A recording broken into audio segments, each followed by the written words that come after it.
alam mo, na-notice ko, sa mga Grab especially, yung mga Grab car, minsan, matapang yung dating sa akin eh. Tatawag sa akin, malayo yung ganyan to ganyan eh. Pero, ako, recently ko lang na-realize, kasi kupal akong tao eh. So, recently lang ako nagbago ulit. Dahil, naman? kasi may anak na ako eh. So, parang hindi naman pwedeng kupal yung tatay niya. So, kailangan ako magbago. So, ngayon, may more than once, ganun yung approach sa akin eh. Layo ka, ganyan-ganyan. Pag pinakiusapan mo ng maayos, madaling usapan. Sir, pasensya na. Kailangan ko po kasi talaga eh. Ano yan? Babayad rin sila. Parang, sir, kasi medyo malayo. Dagdagan ko ng konti. Tapos sasabihin nyo, sige sir, kahit ano lang, kahit 50. Sige, okay, sige. No problem. Hintayin mo darating. Sila pa magpagdating mo, sir, pasensya na. Haba kasi nung ano. Okay lang yan, okay lang yan. So parang, minsan, minsan pag kinausap mo ng parang tao, di ba? Pareho kayong Sometimes kasi feeling ko, nafe-feel nyo ba yun na parang hindi na kasi makatao yung approach sa inyo ng tao? Sometimes. Ng customer. Ang minsan ang trato nila sa mga rider parang inarkila ka namin eh. Oo. Parang binibili nila yung katawan Alam mo, niya at yun ang yung soul. Hindi ko mag-get sa mga ibang tao. Lalo na yung pagdating sa service people eh. Pag yung approach mo sa ewan ko, ako kasi pinalaki ako na pag may nagseserbisyo sa'yo, thankful ka. Kasi you took time out of your day, ginawa mo tong trabaho mo para pagserbisyuhan ako. So parang ako, dapat thankful ako. May mga ibang tao na parang yung mga ibang tao feeling nila, deserve ko to, dapat Kasi babayaran ko eh. Oo. Pera ko yun, pinaghirapan ko. Tapos dapat... pagsilbihan mo ko. Ayaw ng ganong Ayoko rin. ugali eh. Buti na lang, ayun na nga, that's why they should have, I feel like, yung mga TNSV should have ratings for customers. Actually, may mga discussion na ganyan online. Parang dapat ba yung mga Grab, Movie, Joyride, Angkas, may ratings dapat for customers. Makikita mo yung mga nagko-comment na parang unfair yan. Usually sila yung kupal eh. Oo nga. Sila yung may Pansin ko rin. Makita mo yung picture, yung profile nila sa Facebook, nakalock. Oo. Alam mo nang may tinatago eh. Oo. Sila rin yung mga mahilig mag-post ng mga story nila eh, na pangit yung Oo. experience ko ng ganyan. Kayo ba mga kuya, ano yung pinaka bad story na narinig nyo sa inyo? Like na-post na ba kayo ever sa Facebook, sa TikTok? Sa akin naman hindi post. Ano? Reported ako. Na-late siya ng 2 minutes sa trabaho niya. 2 minutes late sa. Ang binigay niyang pin location, mali-mali. Ibig sabihin, ang laki na ng ano ko. Ang laki na ng time na consume ko. 2 minutes late. Nagbigay pa ng tip. Hindi kinuha yung sukli. Tapos reported ako sa office. TOU. Bakit na late si customer? Unang-una, mali yung pin. Pangalawa, mga 7 minutes siya bago bumaba ng bahay niya. Di kung bumaba siya agad, naihatid ko siya nang wala pang ano. Meron pa siyang 5 minutes allotment para sa trabaho niya. Ganon kakupal yung ibang mga CS. Na ang feeling nila, personal driver ka, parang kanila yung motor. Parang tauhan ka nila, samantalang magkano lang babayad sa'yo. Amin lahat eh. Lahat ng ano, pag nadisgrasya sila, kami pa unang sasagot ng nila, first aid nila. Ganon kahirap maging MC taxi. Pero yun nga, inaano ko lang kasi hawak ko yung oras ko. Security services, 28 years ako. Laging may boss, laging may nag-uutos. Dito, wala naman kasi mag-uutos sa akin. Bahala ako sa oras ko. Tsaka pag ganun ano yung expect niya? Late na nga siya. Kasalanan niyang late siya. Pero bibinta, ano yung expect niya? Aeroplano yung dala mo. Helicopter. Tapos ang niya bumaba. Ang bagal eh. Maraming ganun eh. Sir. Maraming ganun no? Yung parang alam mo naman na yung elevator nyo tae. O di, mag-book ka pagbaba mo ng hindi yung... Nangyari na rin sa amin yun ng wife ko na nag-book kami. Nag-book ako ng Grab. Ang mali ko, binuko ko kasi naka-condo kami dati. Doon sa condo pa lang namin. Tapos, ayan na, nasa baba na. Pagdating ko sa elevator, doon ko narinig, sira nga pala tong isa. Ito, matagal. Buti naghintay yung driver, 10 minutes. Hala? 10 minutes. Message na naman, sabi ko, Kuya, sorry, huwag niyo po i-cancel. Idadagdagan ko na lang po, pasensya na talaga. Alam mo, ang bait niya. Pagdating ko dun sa nung pababa na, nagbabayad na ako, dinagdagan ko, sabi niya, sir, okay lang. Sabi, hindi. Natagalan tayo eh. Again, like, matino yung pag-approach mo, matino rin approach nila sa'yo. Bihira yung matino yung approach mo, gago pa rin sila. Bihira yun. Eto, since nandito na tayo sa mga kwentuhan, mag-share nga kayo ng mga funny or relatable sa amin na experiences nyo. Kasi ito, napag-usapan namin nung producer, may isang beses na nag-angkas ako and medyo malayo eh. Eastwood pa Makati. Tapos, kausap ko yung wife ko, nagte-text kami. And alam mo naman, minsan sexy yung mga pinag-uusapan nyo. Sabihin na natin, wala, tinigasan ako. Tinigasan ako eh, pag umaandar yung angkas na ganun, feeling ko na natatamaan ko yung likod ng angkas rider eh. Ano ba to? Tayo na sir. May bukol. Ba't may bukol? Ba't maliit? Tapos pagdating dun sa... Kasi pagdating namin dun sa location ko, ayaw niya ako tignan sa mukha. Para sige sir, ano po? Tapos hindi na siya nakatingin sa akin, nakatingin lang sa phone niya. Pero alam kong wala siyang tinitignan, naka-lock screen lang, nakaganon lang siya. Sige po, tapos kinukuha niya yung bayad ko. May mga ganun na bang nangyari sa inyo? Real quick, shout out to our sponsor, ZendEase by One Export, your partner for a seamless cross-border experience. Kung plano mo magpadala o magbenta sa ibang bansa, ZendEase ay para sa'yo.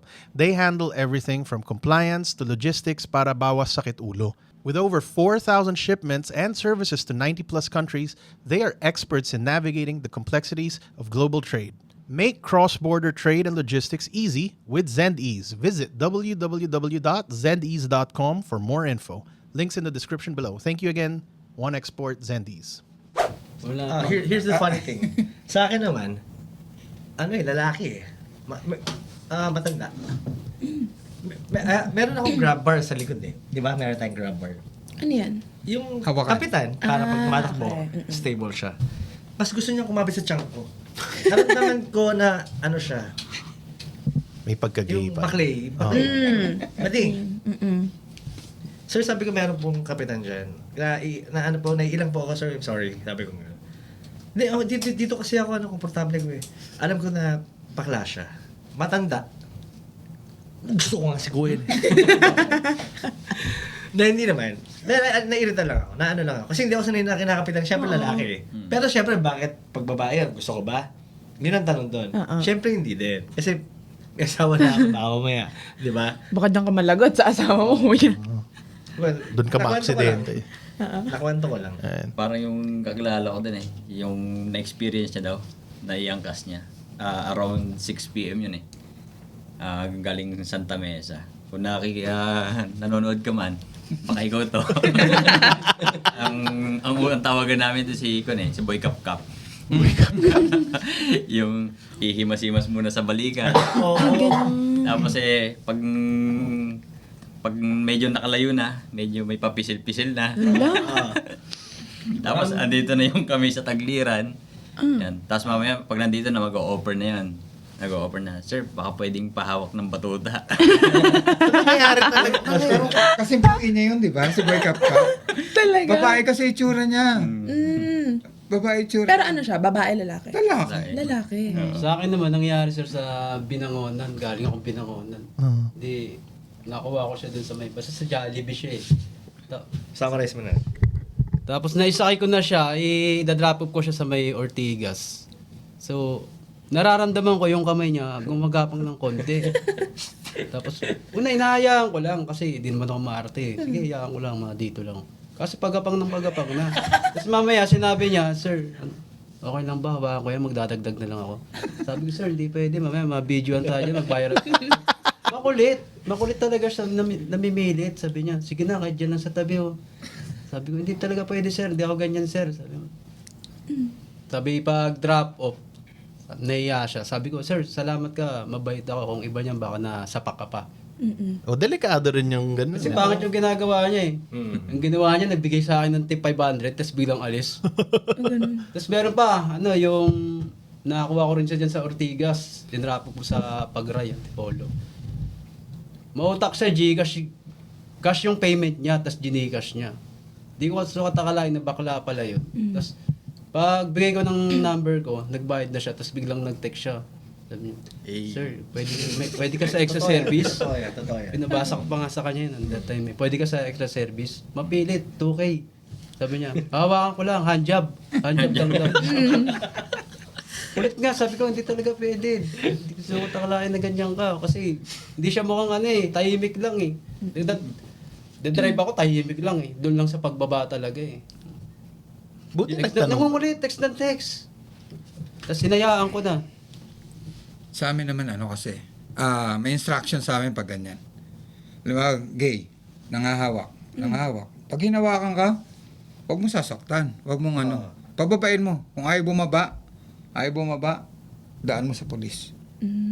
Tama. Yun ang instruction. Tama Kasi pag yun. sinakyan mo siya, Tama yun. pag sinaktan mo siya, ikaw pa magkakaroon ng problema. Oo, tsaka mali rin yun, di ba? Parang may tamang proseso sa ganyan na hindi porket lalaki tayo, hindi tayo nakakaramdam ng sexual harassment. Tama naman yung sabihan mo na parang hindi ako okay dyan, hindi ko trip yan. Pag pinilit, tama, daan mo sa pulis, hindi mo na kailangan, Ganun lang talaga. dapat lang talaga. Pero nangyayari pala talaga. Kasi Nangyayari talaga. nakikita ko lang yung kwento-kwento na parang, nagbayad ng 2,000 dun sa Grab driver, daw sila, sex daw sila. Nangyayari pala. Akala ko kwento-kwento lang. Idaan daw sa Sogo, ganyan. Oo. Siguro conforme Kahit na lang babae siguro meron. sa rider. Mayroon na nagkwento na babae na nagbayad daw siya 3K dun sa Grab driver niya. Dinala siya sa motel. Asawa ko yun eh. Tapos, joke lang yan. Walang 3K yung asawa ko. Totoo, meron talaga. Customer, Wala, no? mag-aaya, babae mag-aaya, lalabas kayo. Diretso. Meron nangyayaring ganun. Kadiri. Ronaldo, may asawa ka ba? O girlfriend? Byudo. Byudo. So, Yeah. pwede ka magkwento. Nangyari na ba sa'yo yan at pumayag ka ba? Yes. Yan ang gusto ko marinig. Pero sa gay, hindi. Ayun. Babae lang tayo. Oo. Hindi, kung straight ka, straight ka. Kung hindi, kung saan ang preference mo. Paano ka in-approach? Paano yung... Hindi, yun nag-book. Book. Pagdating sa pick-up, pina-cancel yung booking niya. Magpapahatid. Habal lang ang tawag dun kasi non-booking na Magpapahatid sa Santa Ana. Papahatid sa Santa Ana, nasa pa lang kayo? Nasa may dulo ng Mindanao Avenue. Wag mo nang ituloy yung punta natin sa Santa Ana. Mamasyal na lang tayo. Mamasyal. Biruin mo, 21 anyos, 51 ko, tapos ayain ako ng ganun. Mamasyal no? Iniisip mo na parang, dalhin kita sa department store. Inikot ko dito sa may Scout Albano. Basta, sa isang scout dyan, sa Diliman. Tambay-tambay doon. Tapos, saan tayo punta? Tara, magmotel tayo, sabi ko. Diretso. May tsura naman. May picture. Hindi ngayon. Maya. Off-air na lang natin gawin. Ayan na. Off-air na lang. Nanonood pala. Baka mamaya, Sabi niya, ako pala yun, shit. baka mamaya biglang sumigaw. Hindi nakita kasi ako sa Rafi Tulfo, biglang sumigaw. Mamaya, Rape. Ang ganun. Kayo, na-try nyo na rin Yan, yun. niyaya ka. Ako hindi ako papayag. Kasi mamaya pag-akit ng motel, I-report. biglang nagpunit ng damit. Sumigaw. Todas ka na. Safety issue rin minsan. Kaya ako, ayoko talaga. Si Ronaldo, wala talagang kinakatakutan no? Umamin talaga siya, no? Very honest. Hindi, actually kung ako rin yun, kunwari rider ako, tapos parang pasyal tayo. Parang pasyal? Ano ka? Bread and butter ko to, tapos baka mawala pa sa akin. Oo. Hindi ko may iisipin. Ako, praning kasi ako eh. Hindi ko maano yun na parang, what if ganyan nga gawin sa akin? Na sumigaw na lang. Although minsan, siguro, depende, no? Kung makita mo na parang, holy shit! Tapos parang, isusugal ko ang aking career. Ganda eh. Ganda kasi. naman yung mga kwento-kwento, dun pa nangyayari talaga. Oo. Hindi makatotohanan. Grabe. Kabaliktaran. Yung hindi makatotohanan, yun yung pinaniniwalaan. Yung makatotohanan. Peperahan ka lang. Oo. Peperahan ka. Buti hindi ka na-report nun, Ronaldo. Na? Nung babae. Hindi ka niya ginawa ng kwento naman. Paano na akong gagawa ng kwento? Pinasarap ko. Sabi na nga ba Yun yung Sabi kwento. na, Yun yung ano eh. kwento. Oo. Ba't ka magko-complain? Oo. Hindi yan magko-complain kung magaling Oo. ka. Wait, curious lang din ako kasi parang talamak ngayon sa social media yung mga nagva-vlog tas parang ganun yung plot. Tingin nyo totoo talaga yun? Masasabi nyo ba totoo talaga yun? O like staged yun, scripted? Kasi ang dami ko nakikita eh. Na Nagbablog parang, na... Yung parang- may angkas siya, Oo. tapos meron parang aayain siya. wala. Kwentuhan, tapos parang Scripted aayain yun. siya. Scripted yun. Scripted yun. Now we know. Now we know. Scripted pala. Well, minsan halatang scripted. Oo. Pero may mga- iba na mukhang natural kasi. Oo, may mga iba na magaling na talaga sila umarte. Oo. Na mukhang gustong-gusto talaga nila eh.